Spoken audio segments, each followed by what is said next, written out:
told you about the life on Mars and a lot of the other things going on that probably want to know about, but there's others that don't want you to know about it. Anyway, we're going to go ahead and get started. I believe Andy, you're going to go first. Thank you, James. Our presentation today is entitled The Discovery of Life on Mars, and we're going to cover some of the material that I covered in my paper in 2008 entitled The Discovery of Life on Mars. And then, thank you. And then Alfred is going to be discussing some corroborating evidence in another NASA photograph that we discovered since last year. Then I'll come back and discuss some of the implications of the discovery of life on Mars. And then Alfred will review the agenda of the organization we founded, the Mars Anomaly Research Society, which is going to be pressing for full disclosure about the fact that Mars is an inhabited planet, and that there are implications and complications to that we better start evaluating as a planetary civilization here on Earth. So in our first section, we have the discovery. Mars is an inhabited planet. Evidence that Mars harbors several types of human beings, numerous animal species, and elaborately carved statues is contained in PIA 10214, PIA 11049, and other NASA photographs that Mars is presently evaluating, and that we've found humanoid life in as well. The discovery of life on Mars was made, that is, present life on Mars was made by myself. I'm Andy Basiago. I'm a lawyer here in Washington State, and I summarized my findings in my paper, The Discovery of Life on Mars, in 2008. I was one of America's early time-space explorers. From 1969 to 1972, I served in a classified research and development project under the aegis of DARPA. It was called Project Pegasus. This was the U.S. government's classified program in applied quantum physics. In that capacity, I took part in revolutionary experiments in teleportation-based time travel, which was operational by 1970. There were two emphases: essentially a Tesla-based teleportation technology and devices called chronovisors, which were electro-optical devices developed by two Vatican scientists, Ernetti and Gemelli, which allowed for real-time moving holograms of past and future events. So I was one of the children brought into the project by my father, who was a Defense Department engineer. As a result of the childhood experience that I had of jump teleport at the old Curtiss Wright Aeronautical Company facility in Woodridge, New Jersey, and popping out in the state capitol grounds in Santa Fe, New Mexico, in the early 80s I was tapped to be one of the individuals who would teleport to Mars, which I did from a CIA facility located in El Segundo, California. Yes. Teleport means to travel through a vortal tunnel in time-space that's opened up artificially and to pass through it. Essentially the opposite of the form of teleportation described in Star Trek.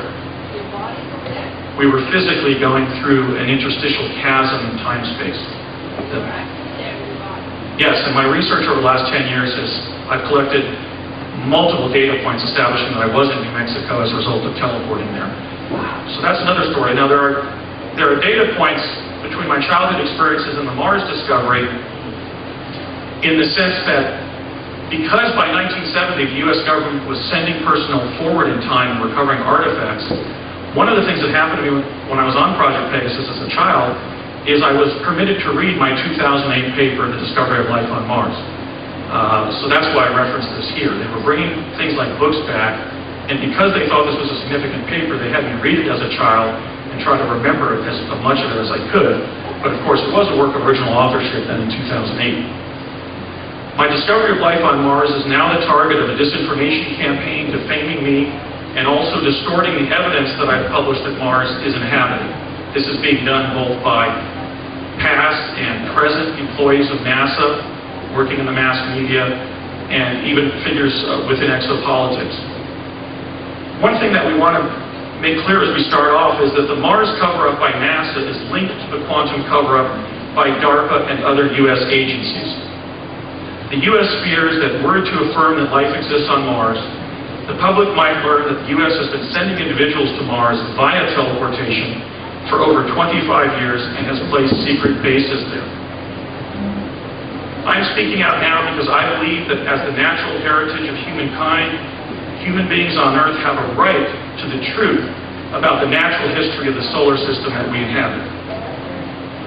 The discovery of life on Mars is a major work in natural history that achieves over 50 firsts in science.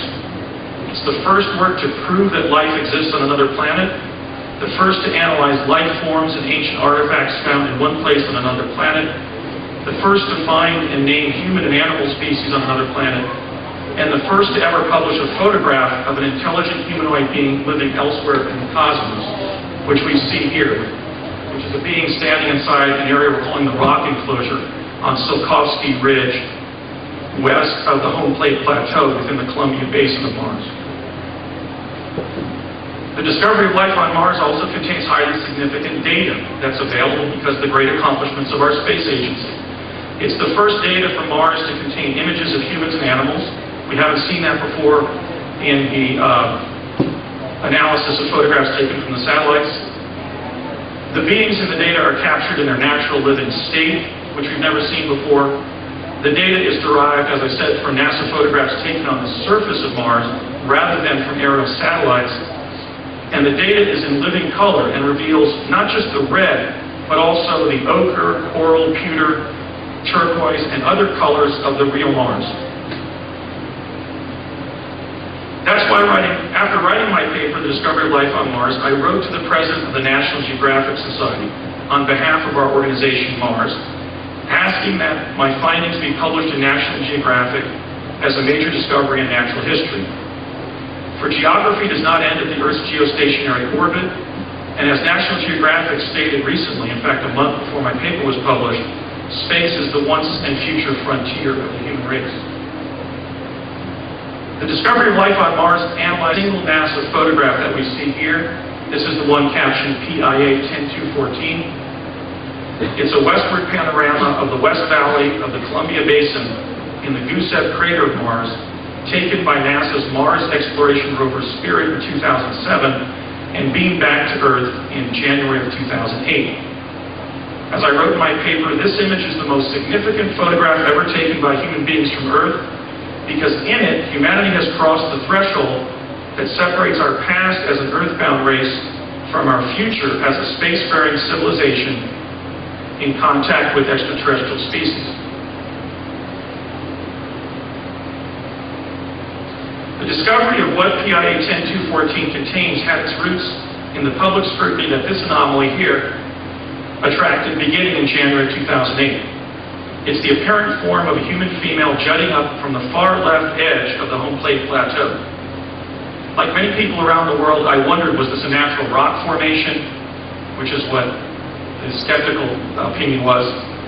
Was it a statue of a human figure, a female figure? Was it the fossil of a humanoid who had once lived there? Or was it a being, a living being traversing rightward across the edge of the cliff? I concluded in early 2008 that it's a statue. We can say that because, first of all, it's accompanied by a male figure who is lying over on the right of the female form.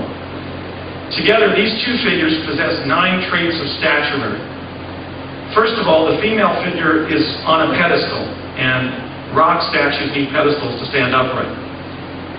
Both possess highly articulated human form that we have not seen in any natural rock formation on Earth that seems to appear human.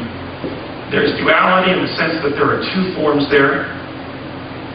There's also correspondence in the sense that the right edge of the male figure corresponds orthographically with the left edge of the lower extremities of the female figure in the way that statues are conjoined artificially. These 2 statues possess gender. There's a female figure and a male figure adjacent to her. Both are clothed, which is another characteristic of statuary. They both have been carved, well, she's been carved to exhibit movement. We see artistic styling, and also they've fragmented. We know that that's something that stone statues frequently do. Venus de Milo, for example, once had arms. But that's not really the significance of this anomaly, which was so widely published in 2008, really ever since. Because the photograph has always appeared on the internet too closely cropped. It's been photographed just to focus on the female figure at the top. But in fact, I made a shocking discovery by stepping back and looking at more of the photograph.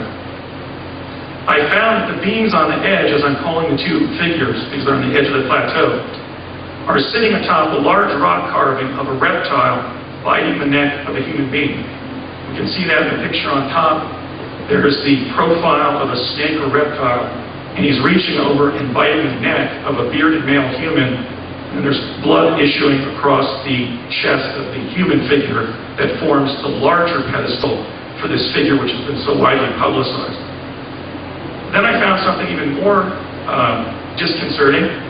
I found that beyond the statue, in the arroyo to the west of the home plate plateau, lies a field of humanoid bodies. We haven't counted them, but there are at least hundreds of humanoid forms that are laying on the ground, and they seem to be, in fact, corpses. In different parts of that killing field, that debris field of human bodies, serpents can be seen both slithering across the bodies and poking their heads up from within this Martian killing field or cemetery grounds or whatever, in fact, it ends up ultimately being. I think that the statue on of the beings on the edge may be some form of an altar of human sacrifice, perhaps. Perhaps it's a statue at an open-air cemetery. It may be a statue that glorifies the killing of humanoids by reptoid creatures, or it may be just a very bizarre piece of Martian public art, because as I branched out and examined more of the photograph, I can say that the Martian artistic sensibility is very bizarre, so we have to keep that in mind when we analyze this very macabre statue at top. The beings on the edge are a statue essentially above a Martian cemetery or killing field or area where there's fossilized human remains, perhaps. I doubt that, because it looks fresher than that. And that's a major finding on Mars that the space agency has been concealing from humanity because of the consequences of revealing it. Yeah, can you tell us? I don't see what that was highlighted. The man's over here, on the far right, laying prone. There's up here, she's on the pedestal. The profile of the reptoid is here, in fact, it's painted. Down there it is. Essentially, the little lady that's been focused on so much on the internet and the press is sitting on the top of the statue. She's then standing on a pedestal, and that pedestal is mounted on a much larger rock carving, which shows in profile the head of a reptile or a serpent lunging forward and biting the neck of a human figure that can be seen staring forward. I will just briefly outline his shoulders and head.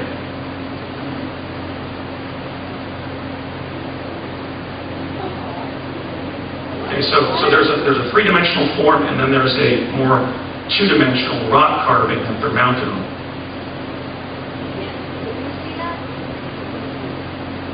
NASA is manipulating its images from Mars to conceal disturbing data of this kind. First, it's manipulating scale so that vast vistas of Mars are condensed within very small photographic parameters. It's also altering colors so that the blue, green, and other colors of Mars are lost behind a red sameness. For example, in this artifact, the head of the serpent was painted with different colors, red, green, and those are lost when you look at the NASA photograph as posted on their archive pages. It's also been NASA has been altering brightness and color, brightness and contrast downward so that the details are difficult to perceive. In this way, NASA is essentially serving two masters. It's fulfilling the NASA Act of 1958 by promoting the expansion of human knowledge of space, which was its first mission under the NASA Enabling Act of 58. But it's also complying with the decree of the CIA's Robertson Panel of 1953 to suppress all evidence of extraterrestrial life. Having been on Mars, and in fact, as we were leaving on the second trip, I was with a CIA agent by the name of Courtney M. Hunt. There was a creature over on our right, and I said, "Tell me that that's not a predator, Courtney." In fact, he said, "Well, sorry, friend, it is." And we were maybe about 40 feet from the apertures to the Martian underground. There are these large skull-like structures that dot the landscape of Mars. And he said, when we get about 20 feet from the portal there, from the head, just start running like hell. And we leapt in to this skull-like statue, like let's say baseball players would dive into their dugout, as this thing sort of hit the aperture there, and fortunately we were able to flee and get back into the Martian underground where their civilization is. So having been chased by one of these plesiosaurs or plesiosaur-like creatures, a creature that did not survive the KT extinction on Earth, and also having been aware of the fact that on Mars, statues of heads and skulls and masks are used to conceal openings to the Martian underground, I wondered what had happened on the surface of Mars since I was up there several times in 1981. So therefore, throughout 2008, I examined NASA image PIA 10214, finding what I wrote at the time, that it holds a cosmic treasure trove of pictographic evidence of life on Mars, including humanoid beings, animal species, carved statues, and built structures. Here we see one of the statues of the head, and these are in fact large objects, and the eyes provide access to concrete bunkers, so to speak, that are access to the Martian underground. Thus far, we've identified 5 typologies of humanoids in NASA photograph PIA 10214 that I identify in my paper. The first typology are humanoid beings with large bulbous heads and spindly bodies, not unlike the gray ETs that have been cited in the literature of alien-human contact for decades, but whose ultimate origin remains disputed in ufology and largely ignored within exopolitics. This kind of humanoid can be seen standing in the rock enclosure on Tsiolkovsky Ridge. This is the first humanoid being ever discovered on another planet to be published on this planet. Here we see the humanoid standing in the rock enclosure. Those aren't 4 rocks, there are 3, and the body of the humanoid is breaking up a large rock at the back. This is identifiable on the internet, in NASA's photographs. Yes? Were the photographs better if they're like blurred? Well, essentially you can't see the data when you look at the NASA photograph. So I imported them into a program and took out very small sections and then enlarged them. And that results in blurriness, but it also defeats the NASA cover-up regarding what's actually in the photographs. Here's another area in the photograph. It's over on the far right of 10214, where this first typology of humanoid can be seen sitting around what we're calling the rock garden near this grotesque human skull. Point to the beam. One here, one here. There's actually 5 or 6 sitting around as if they're recreating in front of this grotesque humanoid skull.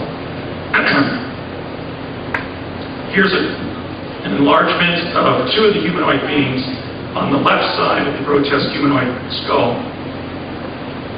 The apparently female figure has multiple appendages, as we can see on the upper right of the picture.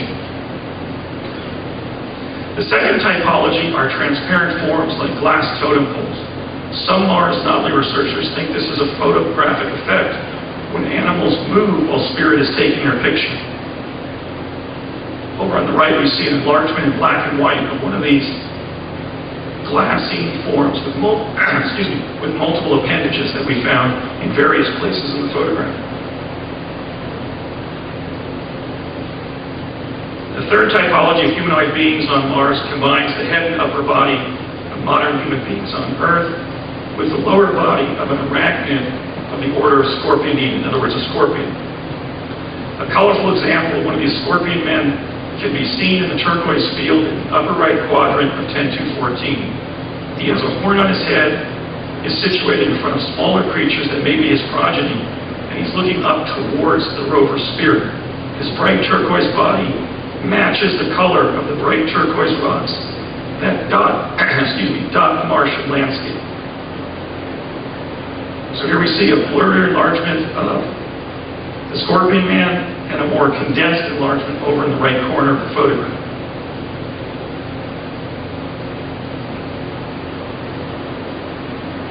The fourth typology are the forms that are almost all head, like the comedic form that we've christened Mr. Potato Head, which might not be a life form at all, but rather a big cartoonish building or statue.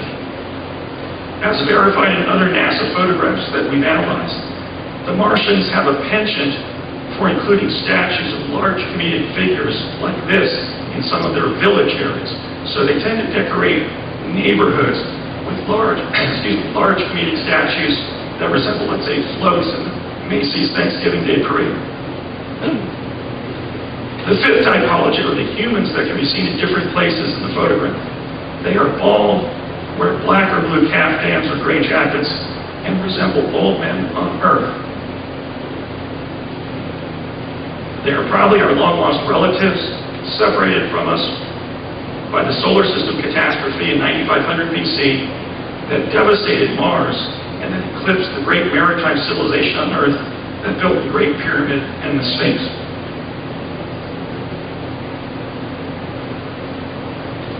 In addition to humanoid beings, there are many different types of animal species on Mars, numerous animals. 10.2.14 contains photographic evidence of 4 categories of animal species on Mars, seen as either living creatures or as statues. The first category includes animal species that exist on Earth at this time, or that closely resemble animals that presently exist on Earth. In this category, we would place elephants, a platypus or hippopotamus-type figure, horses, cows, frogs, tortoises, serpents, and snails, although I have to add the caveat that the snail on the far right has the head of what we would consider a human being. It's a snail with a hominid's head in the front of the photograph. The second category of animal species on Mars combines the elements of animal species that inhabit Earth at this time. I'm a trial lawyer by profession, so my voice is gone at this point. I've been in trial for a couple of weeks.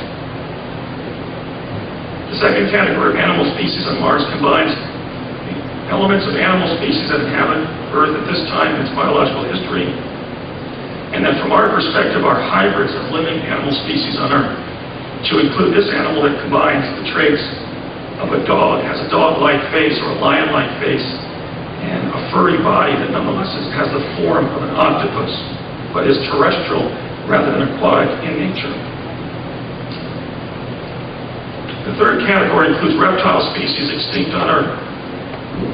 In this category, we can place the plesiosaur, which is often proposed as a solution to the Loch Ness, Lake Champlain, and Lake Okanagan mysteries. A reptile with a bulky body like a tortoise and a long neck like a snake, Plesiosaurus is quite common on Mars, but did not survive the KT extinction on Earth. They're so commonplace that we've actually taken this image on the left of this plesiosaur as the logo of our organization. The fourth category includes animals that have never existed on Earth.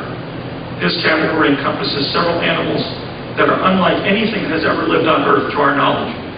In this category, we can place the human-lizard hybrids seen on the ground as if cold-blooded and immobile by nature near the rock garden.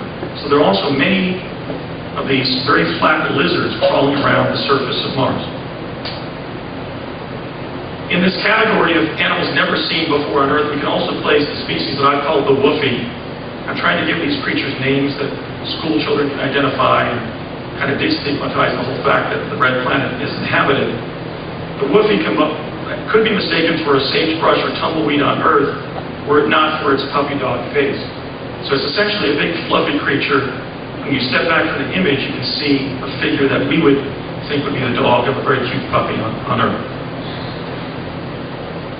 These and other animals on Mars defy classification by any known system on Earth. We would include among them a curious animal whose giraffe-like head can be seen peering from behind the cliff, literally within feet of the rover Spirit. This animal has red lips, a patch of blue beneath bulging eyes, and a crest atop its head like some dinosaurs possess. I'm calling this the spine giraffe because it's giraffe-like, and it's looking up from behind a rock at the rover Spirit. And of course, the colors we're finding in these animals correspond with the beautiful colors of Mars, the reds, the blues, and we might conclude could in fact be camouflage. We can draw two conclusions about the variety of animal species on Mars as shown by the small sample of animal life on Mars in photograph 10.2.14. first reptile species abound on the red planet. Here we see a living plesiosaur on the left and a dead plesiosaur on the right. We've also concluded that reptoids are engaged in widespread predation of humanoids on Mars. Here we see very disturbing images of reptoids consuming humanoid prey. Mars is what Earth might be like if the smaller dinosaurs had survived. So here we see a turtle-like reptile chomping on a humanoid, and there's the lower extremities of a humanoid laying over on the right. On the photograph on the right, a humanoid is laying on his right side.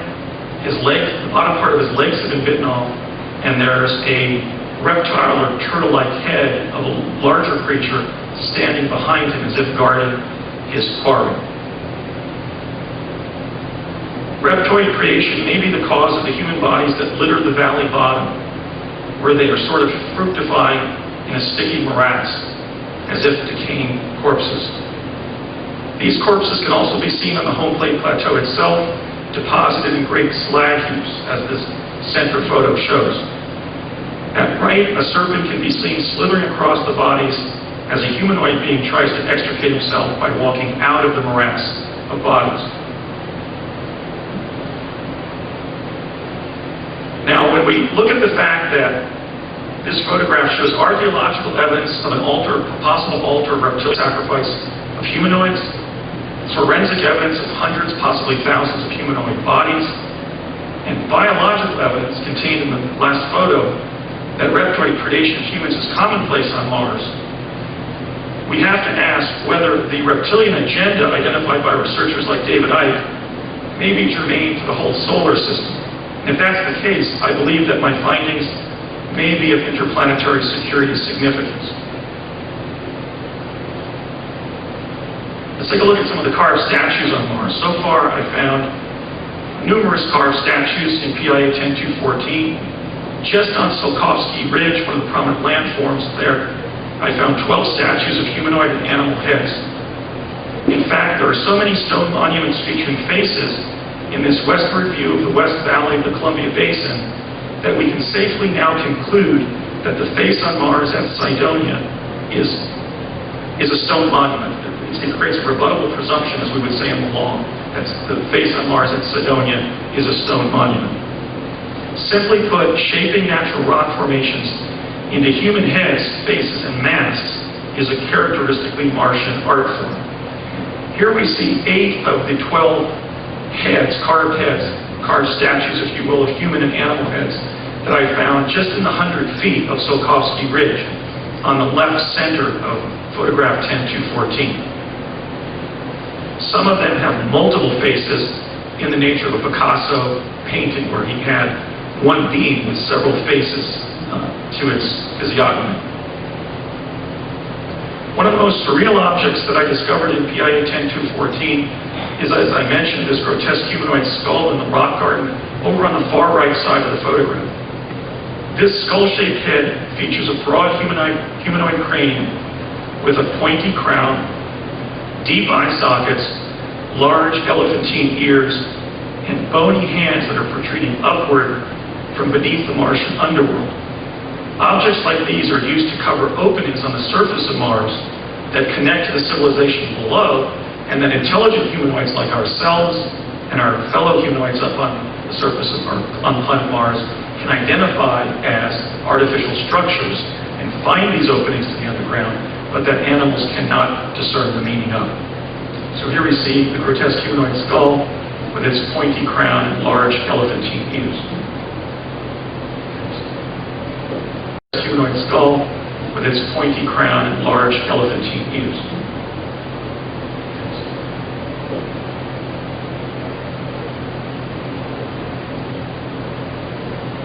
Two of the most striking statues in 10214 are the face of a boy and the head of a dog, which are found along the jagged edge of the home plate plateau, again very close to the rover Spirit.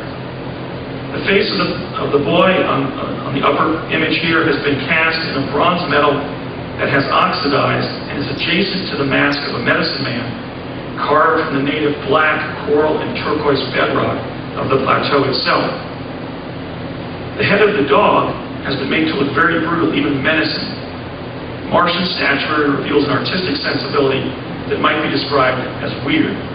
So that in the lower picture we see the face of the dog, which resembles a more vicious breed of dog, perhaps like a Doberman Pinscher here on our planet. Next to the face of the boy, we can see a humanoid form struggling up the terraced steps of the cliff. We don't know whether this is part of the statuary complex or an actual being, but you can see him in the bottom half of the photograph, walking upstairs with all four appendages. This exquisite complex might be a shrine, a vista point, or a power spot where religious rituals, nature walks, or spiritual healings take place. One of the most striking works of art on Mars, this sacred location, which we're calling Shaman Point, may one day be regarded as one of the most impressive works of large stonework in a natural setting in the solar system, the Martian Mount Rushmore. Here's a color rendering of Shaman Point with the face of the boy on the right, the exquisite carving of the mask of a medicine man next to him, and then a figure walking up the steps toward this vista point.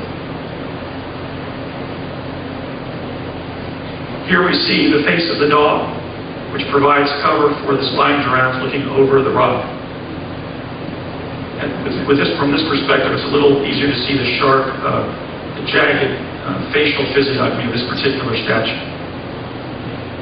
The most intriguing statuary complex in this photograph is located down the escarpment of the plateau from the beings on the edge, where there are numerous carved statues. On the left, we see sort of a stele, simply of a human face, or a humanoid face. Elsewhere, right past the little lady, right down the escarpment, we find the profile of a lion, the head of a horse, a tropical fish, a bee that's lying backwards that has the gold head of a man atop it, and more of a cute animal face like a kit fox, or perhaps a dog again. Here's a blow-up of the bee with the gold head of a man on it. This is not a living creature because we've identified the fact that the wings have been carved out of the cliff there.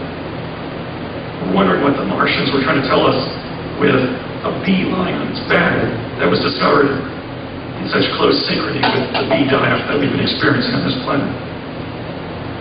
Now, proofs that these are carved statues rather than random rocks is established by the fact that the tropical fish has clearly been moved a considerable distance up the plateau. And we can identify that fact because he couldn't have tumbled there because there's no evidence he tumbled down the plateau.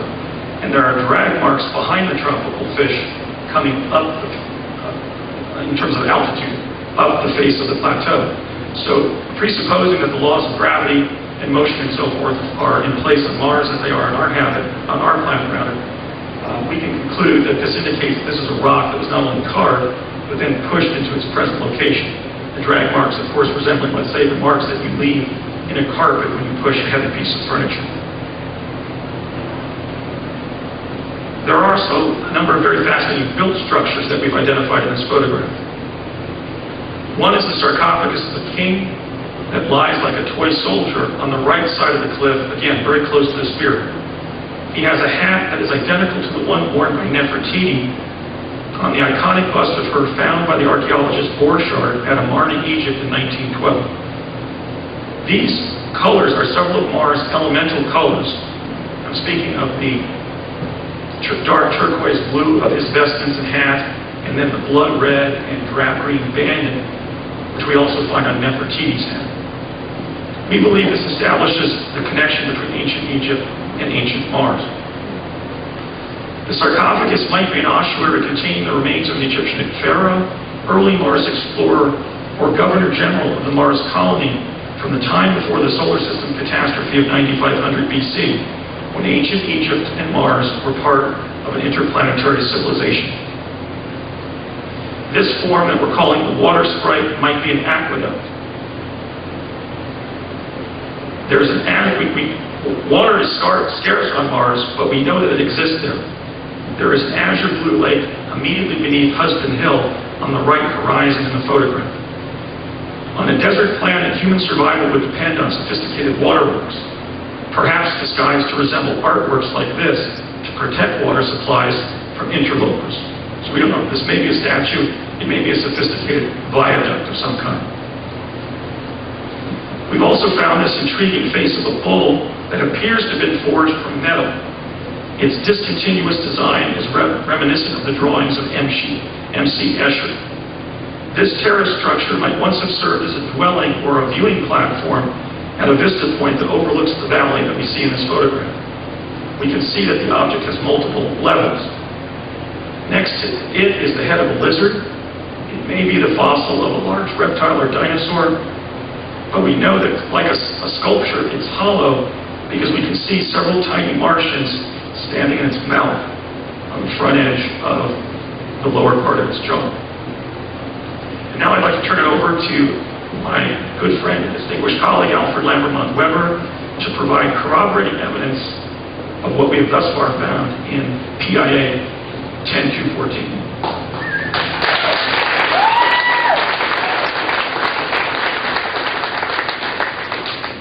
Thank you. This is PIA 10214 is not the only NASA photograph in which Andy has found evidence of life on Mars. Corroborating evidence is contained in PIA 11049, a southward view of the West Valley of the Columbia Basin, taken from the Home Plate Plateau during the first 6 months of 2008. This NASA image, which is on the internet, also contains evidence that life exists on Mars. Now, here you can see in PIA 10214 the tilling of the soil in a regular way there. And this is consistent with the purposeful cultivation of the land by advanced, intelligent humanoid beings, such as is found at mining, agricultural, and manufacturing sites on Earth. And waterworks appear to decant water to supply human activities at the site. And you can see this spout of water coming down there on the left. Sorry, on the right of the photograph. At the right side of the site is a built structure resembling the head of a bear. Water can be seen falling from a pipe into a cylindrical catch basin, and humanoid beings can be seen standing in front of the catch basin as if approaching a public bath or water well. And on the right is a close-up of the catch basin and the water. At the time that Andy found and published his evidence of moving water and artificial waterworks on Mars, NASA was announcing that it had made, quote, the chilling discovery of ice on Mars. One way that NASA is perpetuating its cover-up of life is to conceal major discoveries while publicizing minor ones in this way. i.e., running water was discovered. NASA announces at the same time that, oh, ice exists on Mars.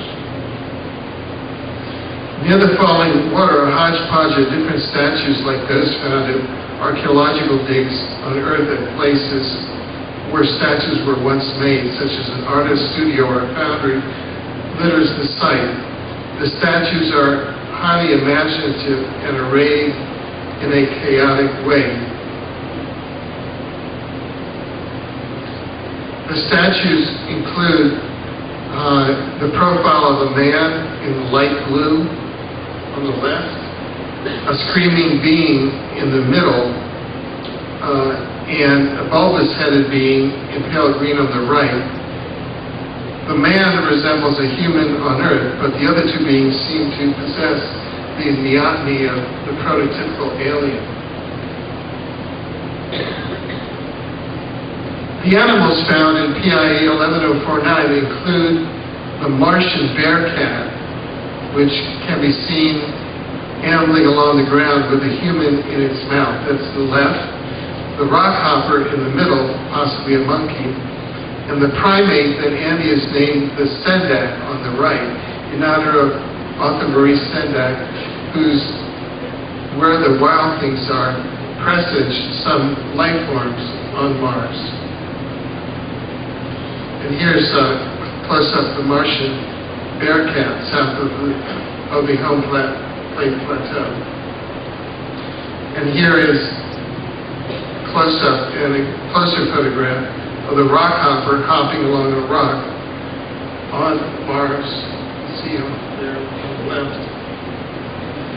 And here is a sendak on Mars, and you can see from the reproduction of the Maurice Sendak book cover where the wild things are with a sendak and other than the animals.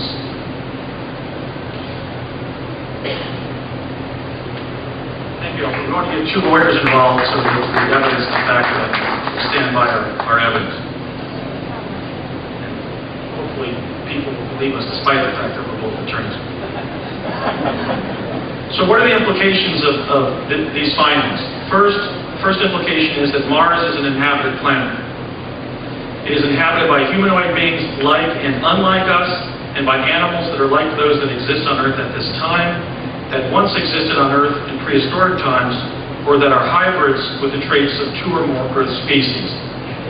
These animal species include human insect hybrids and human lizard hybrids that do not exist on Earth and that, to our knowledge, have never existed on Earth, like the scorpion man that we see on the right bottom.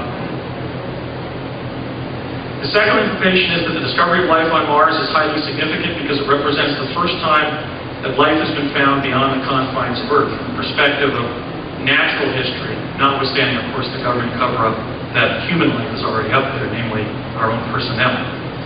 This is a moment of discovery dramatized in movies like Contact. Contact with other life forms in the cosmos has now begun. Contact brings with it the first evidence of humanoid life beyond Earth, and with it the implication that humanoid life might be common throughout an inhabited universe. Implication number three is Earth is not the only inhabited planet in our solar system, which comes as a shock to all of us just based on our upbringing, our schooling, our understanding of what reality includes. This discovery will inspire a new Copernican revolution in such fields as anthropology, biology, archaeology, ancient civilizations, and exopolitics. The 21st century will be one of intergalactic contact for human civilization on Earth. We will discover other life forms on Mars and perhaps other planets, mindful that we are not just mere adventurers or explorers, but citizens of the cosmos. Implication 4 is that we cannot deny that the weight of the evidence shows that life on Mars resembles life on Earth. It shows evidence of such characteristics of life on Earth as speciation, predation, the division into male and female, the emergence of primates, such as the sendak, and symbiotic relationships between species. This indicates that life on Earth and Mars might have come from the same source, such as the custodians of the genetic heritage of our galaxy, and hence followed similar developmental pathways, but then diverged after our civilization and the Martian civilization were divided by that great catastrophe in 9500 BC. The fifth implication is that the anatomy of one type of Martian humanoid helps us solve the UFO mystery, in the sense that it confirms that life exists beyond our planet, that such life includes intelligent bipedal hominids, and that a humanoid on Mars conforms to the quote-unquote aliens found in the literature of alien-human contact. We now know that human beings on Earth share a common template with other humans in an inhabited universe, and that therefore, like the visitors that have appeared in both the history and the fiction of alien-human contact, we are universal beings.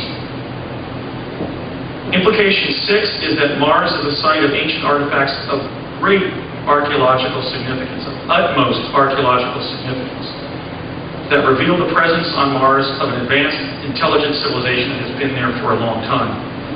The similarity of archaeological forms on Earth and Mars indicates an historical linkage between our two planets, specifically a critical connection between ancient Egypt and ancient Mars.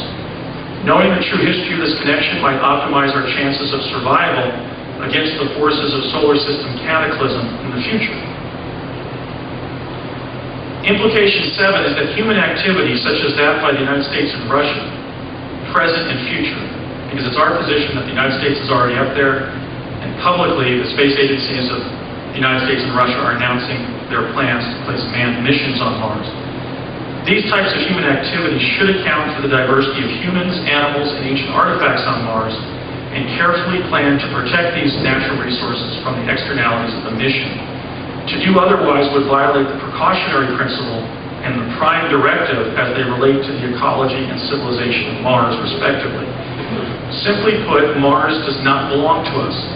It belongs to the Martians and all of its creatures, and we must respect that fact if we are to do the right thing as we continue our activities on the Red Planet. Implication 8 is that the evidence of life found in the Columbia Basin is so abundant, esoteric, and diverse that that fact alone deserves further scrutiny. The data provided by PIA 10214 is so dense in establishing life on Mars that it could be called a veritable Disneyland of Martian ecology and culture. So why is that? We can't discount the possibility that the discovery of life on Mars in this context has involved a Martian or NASA educational scenario that is directed at us. We should explore further to determine whether and why this contact event might have been staged at this time in the Gusev crater of Mars, but we cannot exclude the possibility that this is in fact a planetary psyop of some kind. Implication 9 is that a reptilian power structure may be committing mass genocide against the mammalian humanoid population on Mars. At least that's where the weight of the evidence leads us. And that U.S. military operations may already be underway on Mars to protect the humanoid population there. If this is the case, then we will have to decide publicly whether to intervene on Mars in defense of established jus cogens norms outlawing genocide against humans. And Mars defense policy will have to be openly debated because it implies a law and policy matter of tremendous gravity, that is, interplanetary warfare. And then the 10th and final implication is that looking at it, hopefully, the discovery of life on Mars is clearly one of the epochal events of the 21st century and begins a new chapter of the human adventure in outer space. Humanity has now crossed the threshold of first contact with other biological species in the cosmos. The question that I'm posing that now confronts us is not, shall we permit the belief that Mars is inhabited? That was the previous question.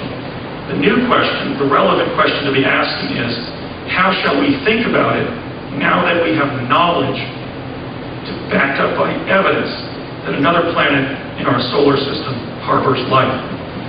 So now, having looked at the implications of this discovery, I'd like to turn over once again to Alfred Lambermont Weber to discuss the agenda of our organization, the Mars Anomaly Research Society. So part 4 of this PowerPoint is the agenda. What do we do now?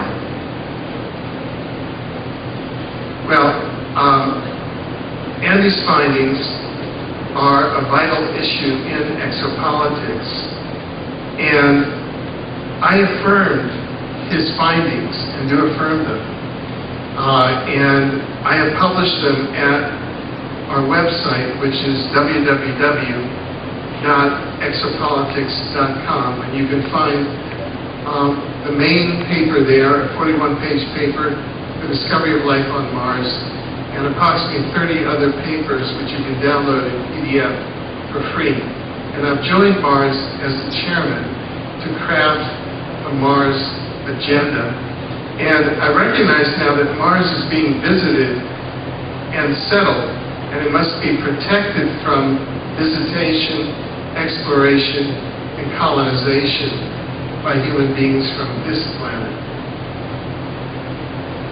So step 1 in what we do is public education. And we're going to be going around North America and the world educating the public that Mars is an inhabited planet with a fragile, beautiful, and diverse environment that is worthy of protection. That NASA photographs PIA 10214 and 11049 and other pictures on the internet contain images of Mars, several human species, and many animal species. that some of the beings on Mars are humanoid beings just like us and are probably related to humans on Earth. That the discovery of life on Mars will now bring an end to official state secrecy about extraterrestrial life.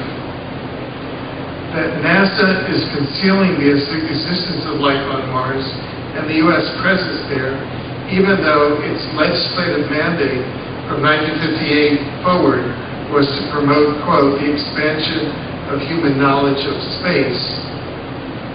And finally, that the keepers of the consensus reality will try to have us believe that we don't see what the plain evidence of our eyes tells us we see, but that the truth that Mars is inhabited will prevail. Secondly, we are seeking, and we believe all of us should seek, presidential recognition, and we'll be lobbying the Obama administration to make a presidential statement that Mars is inhabited. To hold that the discovery of life on Mars requires the formulation of laws and policies governing humanity's interaction with Mars, and to adopt the precautionary principle to protect the ecology of Mars and the prime directive to protect the civilization of Mars. If we look at presidential recognition of life on Mars would be a major accomplishment of the Obama administration. It would help heal the rift between Earth and Mars that followed the 9500 BC solar system catastrophe. In other words, 11,500 years ago, approximately, Mars and Earth were united at the social level. It would promote American leadership in the exploration of space by having a presidential recognition of life on Mars, as it was American technology through NASA that discovered life on Mars, and it would protect the future by extending international environmental law to ecosystems on other planets. Step 3 is disclosure, extraterrestrial disclosure of life on Mars. And we'll be lobbying the Obama administration to release secret U.S. government documents pertaining to the Mars cover-up, including the presence of U.S. personnel on Mars now. To disclose the U.S. government's knowledge about the past history and present conditions of Mars, and grant amnesty to federal whistleblowers who disclose classified information about Mars.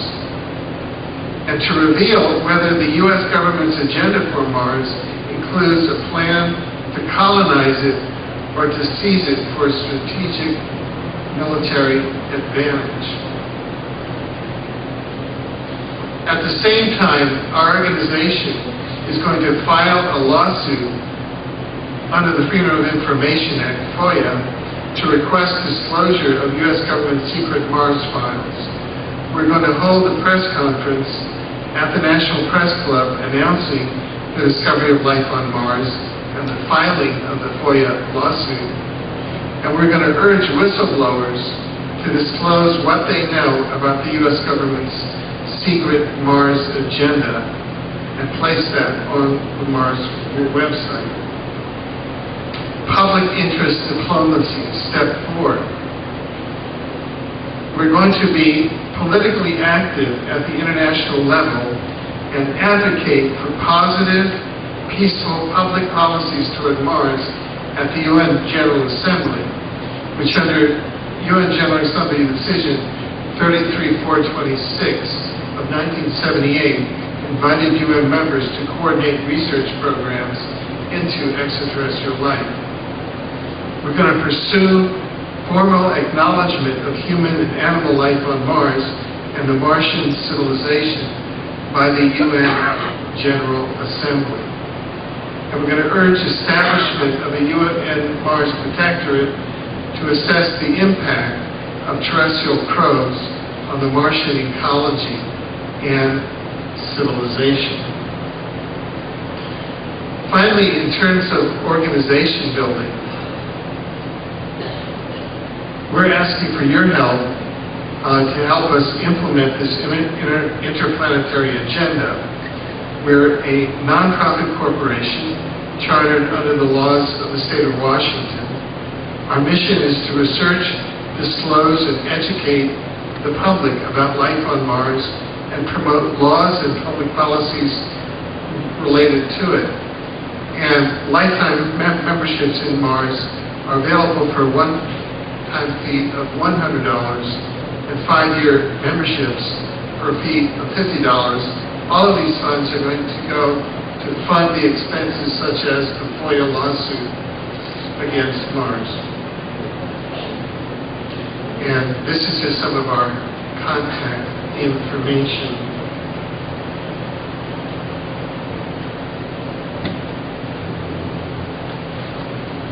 And now I'd like to offer some concluding remarks.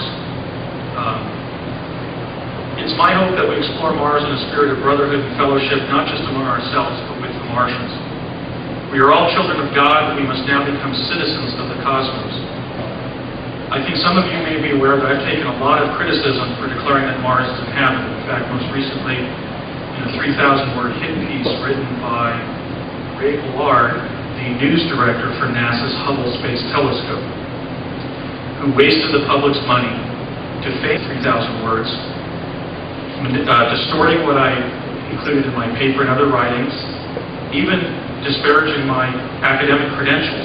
Now, why would NASA tasked the news director of the Hubble Space Telescope to do that if I wasn't working in a significant area, or in other words, if nothing had been discovered and I wasn't sharing valid data with the public. But that's criticism that I welcome. I don't want to lose sight of the fact that my critics are my brothers and fellow human beings. And this is a very disturbing discovery. And so Alfred and I have decided to essentially utilize a strategy of nonviolent resistance and not meet the criticism and the disparagement in kind. We're simply going to move forward in a positive direction and continue to research, disclose, and educate the public about the fact that Mars is inhabited until I'm sitting in the Rose Garden of the White House with my peer, born in summer of '61, Barack Obama, to announce to the people of the world that Mars is inhabited and that we can say it's inhabited as a result of the accomplishments of our space scientists and technicians and the mere luck that the lawyer from Washington State had in finding that date. While we must look at Mars with the eyes of a child to see what magic it holds, we must also accept the fact that we're now leaving our childhood in an awe-inspiring and terrifying universe.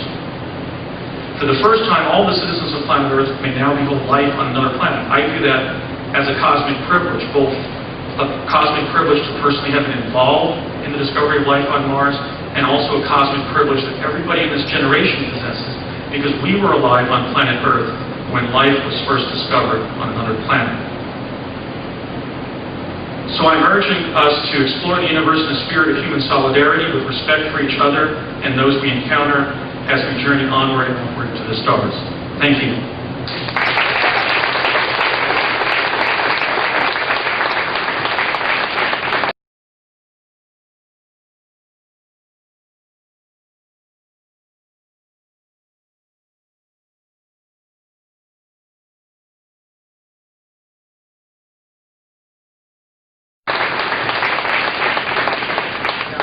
Thank you very much.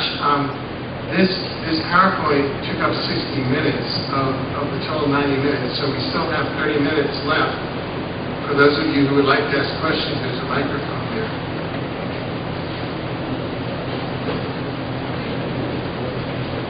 Yeah, I would like to, well, first of all, I would like to very much congratulate both of you for an exceedingly positive, open-hearted, humanitarian type of project.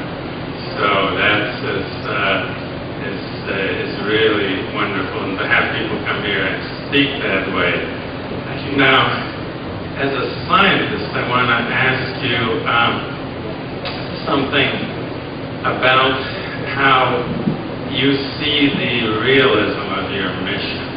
That the way I see things is that we have had a change in instant government, but not a change in permanent government.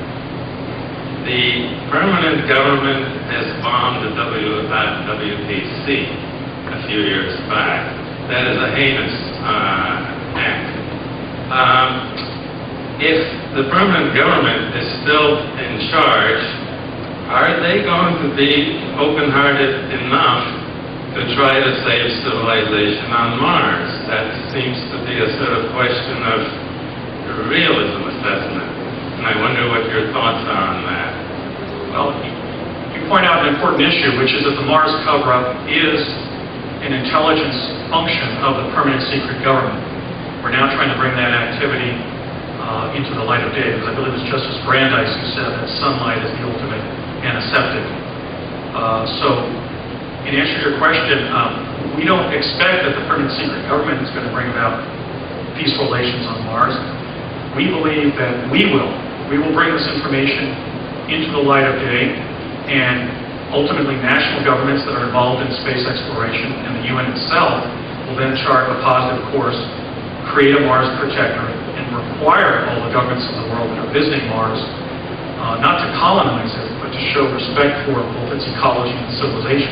And I would point out that this isn't just a philosophical issue, because back earlier in June of this year, astronaut Buzz Aldrin called for colonization of Mars. In fact, in an essay for CNN that he wrote, it was published on June 23rd. So already we have individuals who are luminaries in our civilization and space science, who I don't think you could say are part of the permanent secret government, but are some of the luminaries of our overt space program, who are calling for inappropriate activity or actions in regard to Mars. So we don't expect the permanent secret government to achieve that. We're hoping to wage a disclosure campaign here so that the people of the Earth can do that jointly. I have been taking pictures of orbs, and in these pictures I have been seeing these animal faces and these cartoonish faces that until just now I couldn't make sense out of. And it appears to be the same type of things that you fellows have exposed on Mars that are showing up in these photographs. And I was wondering if you had any prior information about that, or have you seen any of that in our photographs or anything? That's a very good question. Clearly, the research that is published in my paper, The Discovery of Life on Mars, I believe does resolve the controversy over the face on Mars at Cydonia. That is a carved statue. Carving natural rock formations, such as boulders, into human and animal faces is essentially the leading Martian art form. Many areas are just littered with carved boulders. And their artistic sensibility is very ecotopian in the sense that sometimes the faces don't leap out at you until you examine the data very closely. Now, having said that, regarding our rock carvings, in other areas we find these village patterns where there are much more ostentatious comedic statues, almost look like balloons or kinds of figures of comedic forms that we would find, as I mentioned, in Macy's Thanksgiving Day Parade. So this, again, is part of the bizarre garishness of the data. In one location in the photograph, we find what looks like a killing field or an open-air cemetery of some kind, with a statue up on the cliff showing a reptile biting a human's neck. And in other areas, when we isolate what looks like a village area, we see something that could be either made by children or designed in a comedic way that we would design, let's say, a kindergarten classroom. So we don't have any explanation for this except that these clearly are artificial structures. They are statues that have been made to look very comedic, which would imply that at least one humanoid species on Mars possesses a sense of humor. How's it going, guys?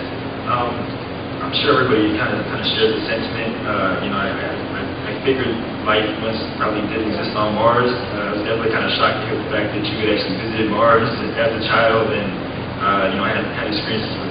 Well, I was just jumping back between New Jersey and New Mexico Oh, okay. as a kid. All right. The U.S. government began to send people up to Mars around 1980, so I went up a couple of times in 81. Okay, nice. So you went up to Mars in 80.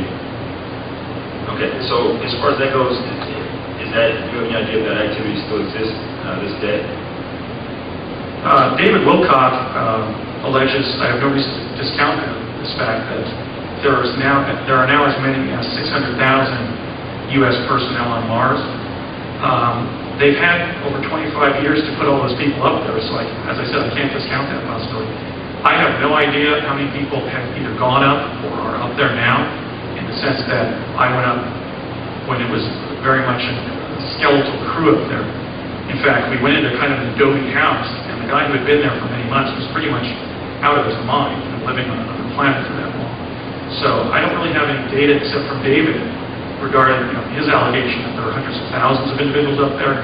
I'm just confirming the fact that we were teleporting people there from junk rooms that are in the possession of the U.S. intelligence community over 25 years ago. So they certainly have the time to put hundreds of thousands of U.S. personnel up there. Is it like a instant type of thing?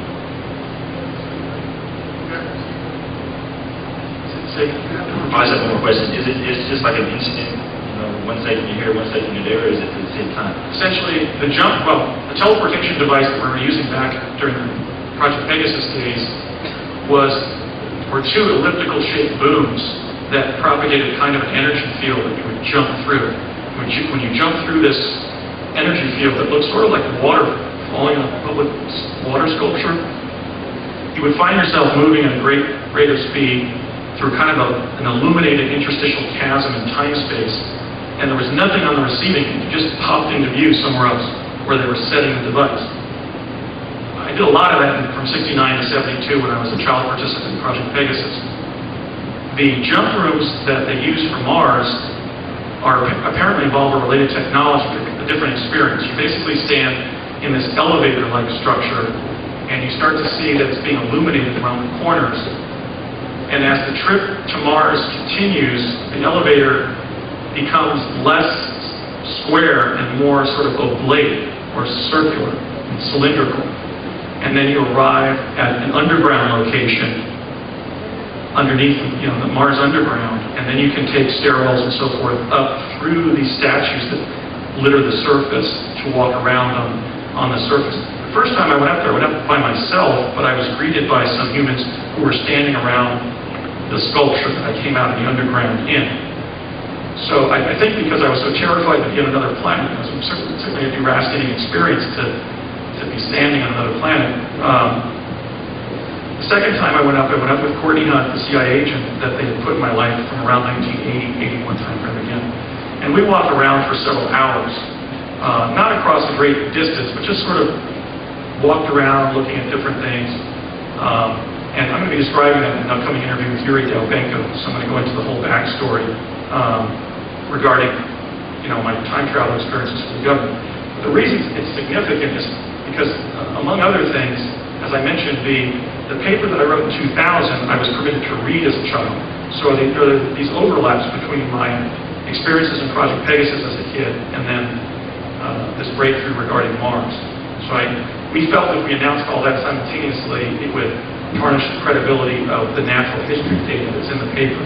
But now I'm rolling it out because it's an essential part of the story.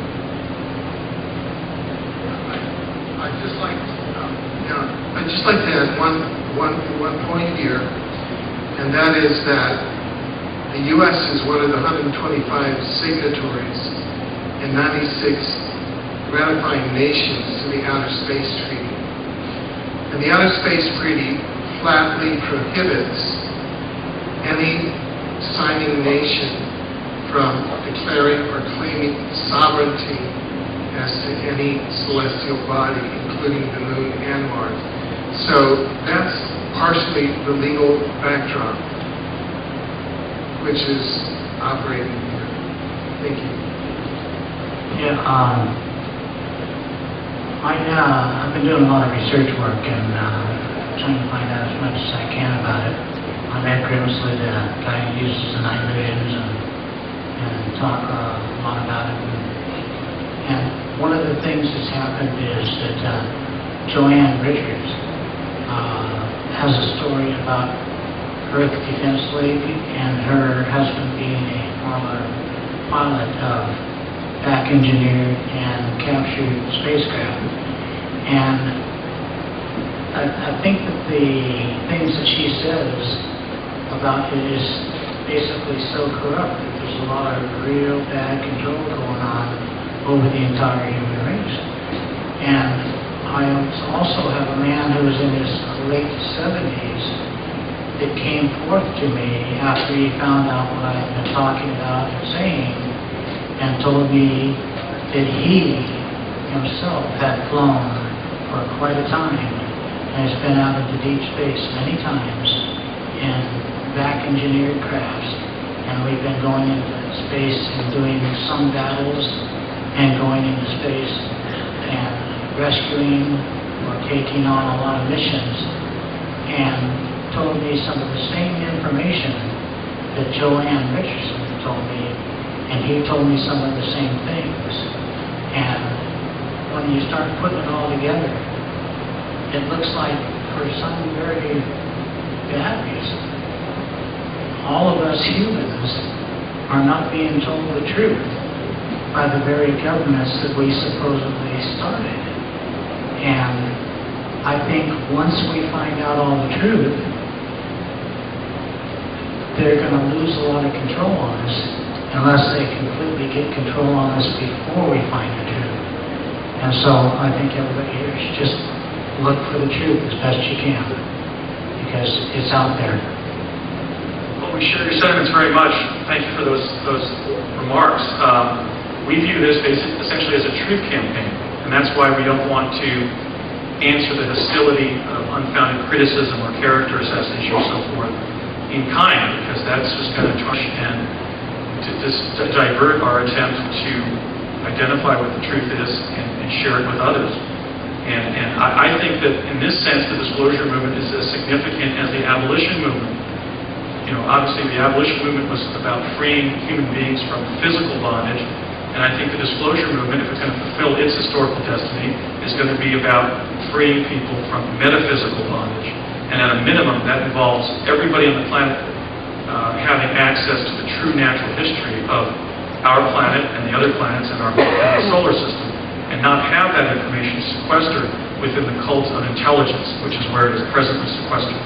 My grandfather told me in 1961 that about how he was the first cousin of Mamie Eisenhower, and Mamie's father was a Grimsley, married Dodd, and then Dodd married Eisenhower.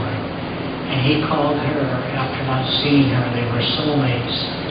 And about 14, 15 years old, they hadn't seen each other for years and years. And he called her collect in the White House and talked to her for a couple of hours. And she personally told my grandfather that Eisenhower had went with a peace treaty with aliens, and that they were going to be doing some special space traveling and events into far space and the new future with knowledge shared. So, one thing I can share is I experienced it and clarify some of this literature about, for example, whether the teleportation technology was reverse engineered or given to us by aliens, such as in the context of President Eisenhower's meeting. When I was on Project Pegasus, my dad was one of the project engineers. In fact, he was the liaison between the Ralph M. Parsons Company and the Central Intelligence Agency on the project.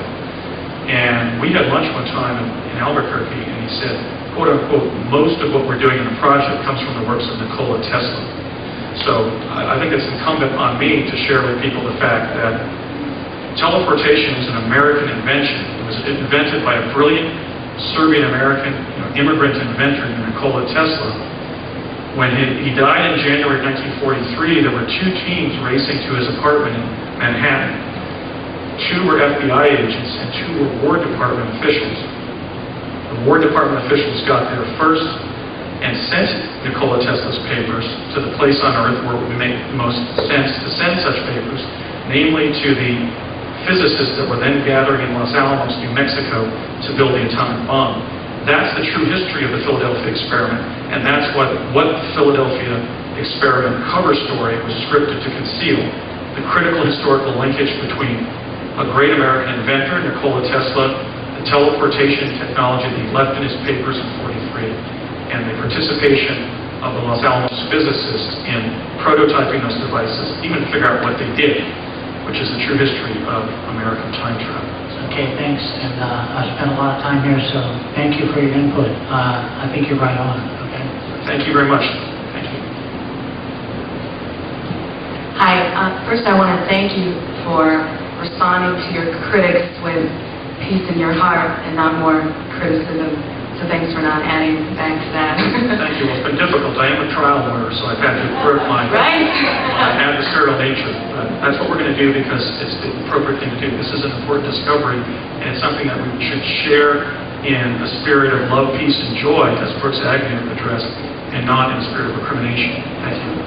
I wanted to tell you also that as I was watching the presentation, as a total layperson, like most of these photographs, I've never been on the website. This is all new to me. I've never seen these photographs before.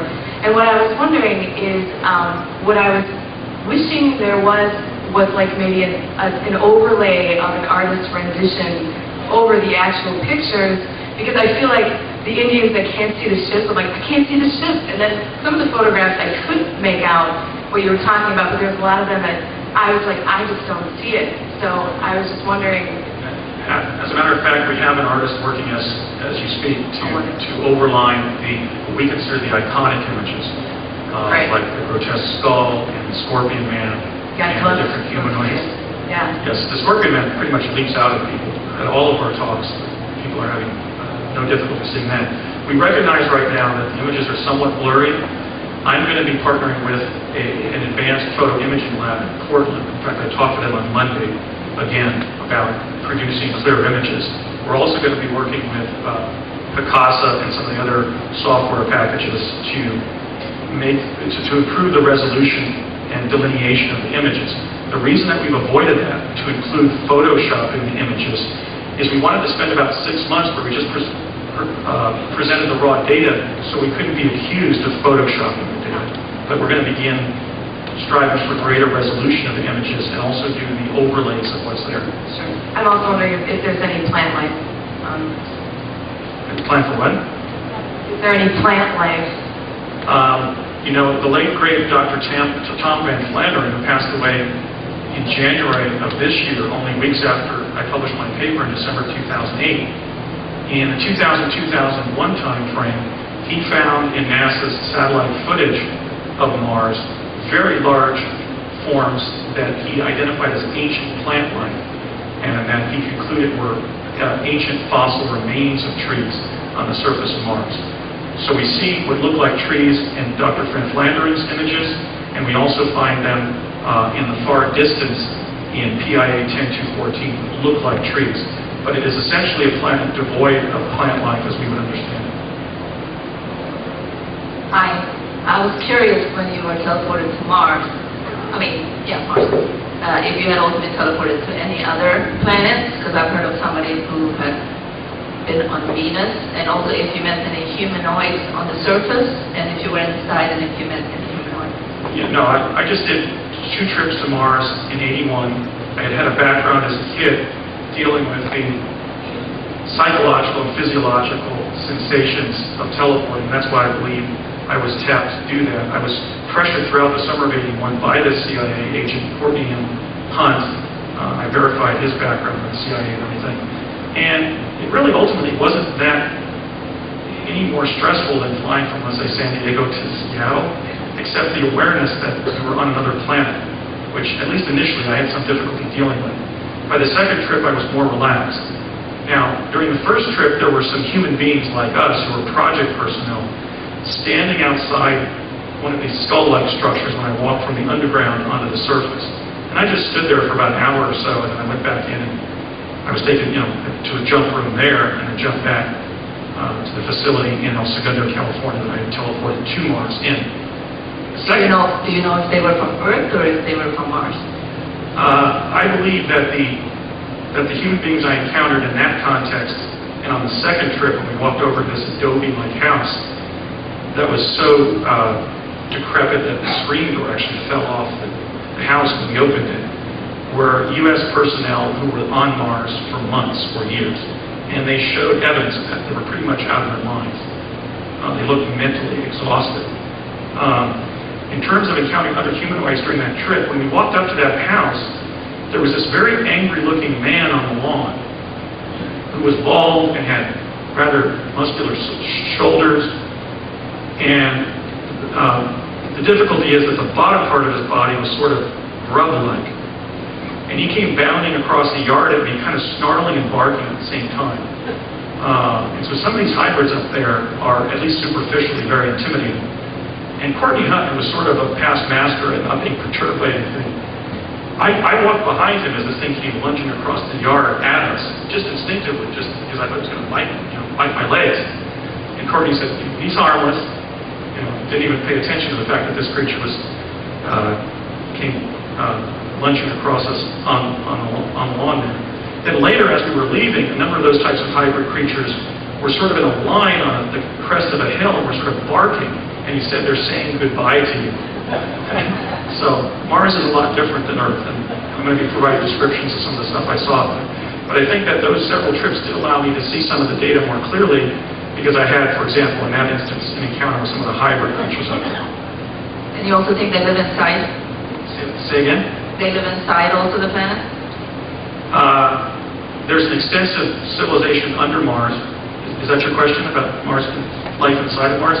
Yes, and in fact, 4 days after my paper was published, I received a telephone call from a woman who was a DARPA psychologist when I was on Project Pegasus, and she just wanted to know, how are you doing? And essentially, she had been alerted to the fact that my paper had been published.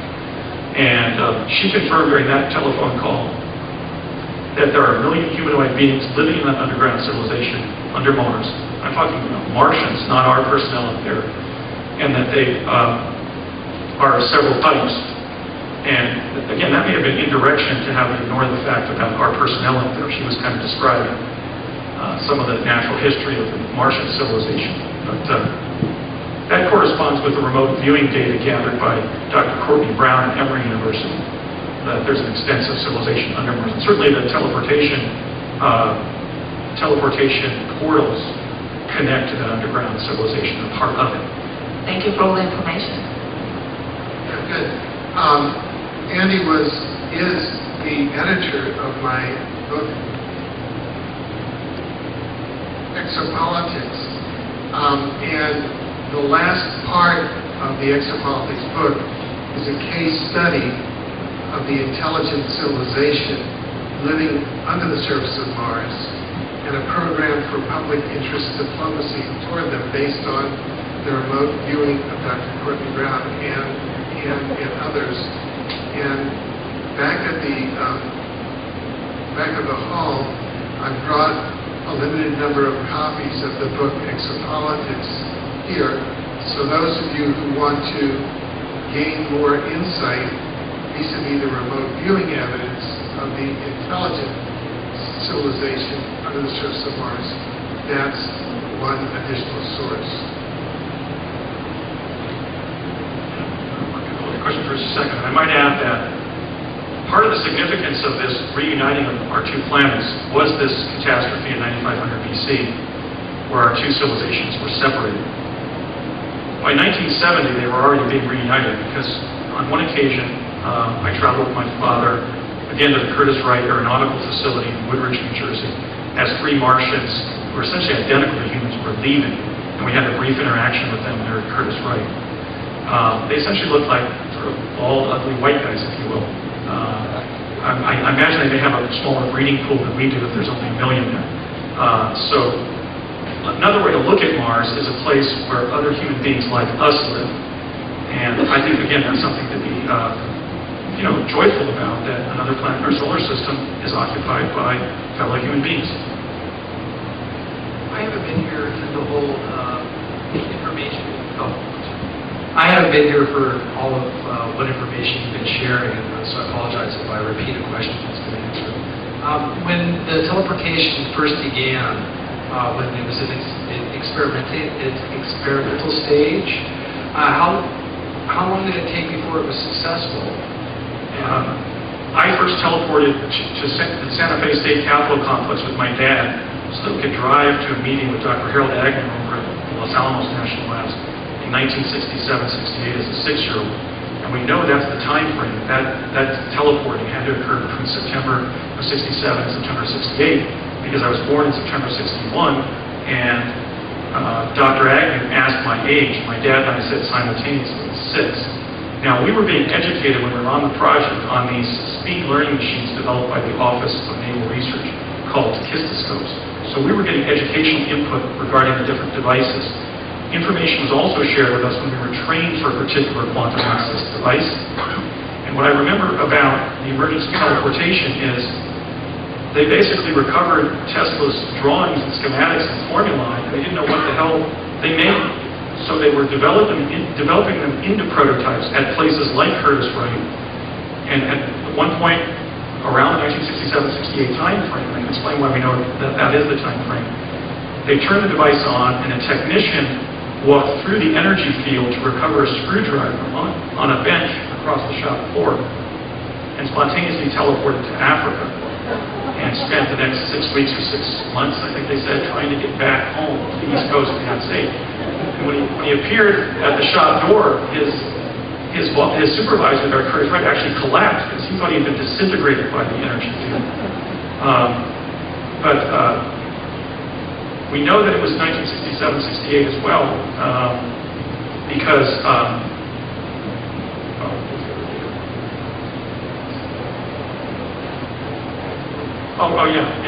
Dr. Agnew asked me my age, and we know it was that particular trip that was my first exposure to the experience of teleporting. So, the best as I've been able to sort of correlate the data. I just thought of the anecdote that also established at the time. When we went to Dr. Agnew's office, he said to my father, "How was your trip?" And my dad said, "Fine and fast." And Agnew, who had been a student of Enrico Fermi and was one of the Manhattan Project physicists, looked up from the prospectus that my dad was delivering there in his office and said, "Oh, did you take the teleport?" And my dad said, "Yes," and so did my young son, Andrew, my number 3 son, Andrew. And my dad then let a pause go by for a while, didn't want to settle it. And then as Agnew was reading the report, my dad said to Agnew, "Have you tried it yet?" And Agnew said, "No, but I want to." And I infer from that in that time frame, 1967-68, teleportation was a new toy to Defense Department scientists and engineers like Dr. Harold M. Agnew and my late father. So I believe they were tinkering with Tesla's technologies for 25 years, trying to figure out what was in those lab books, and by 67-68 accidentally discovered that particular device allowed for physical teleportation. And one more question. Do you know what the farthest distance is so far that one has been able to teleport? Well, I know by 81 we were teleporting to Mars, and that's as far as I can place it. One of the problems in teleportation is the correlation between the physiological limits of human beings, like the respiration, the distance, and the speed of the teleporting. In fact, I remember my father saying that the first 3 Navy enlisted volunteers in the teleport device at Curtiss-Wright asphyxiated because their air that they dragged into the Bortle tunnel expired before they reached their destination. So I don't believe we're traveling in distant space with teleportation because there are limits to what the time traveler can withstand inside the Bortle tunnel. So just how long? Thank you. Thank you very much. Thank you.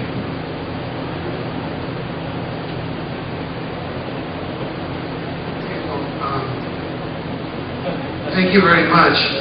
This has been the second time in the history of Earth that this information has been presented publicly in this form.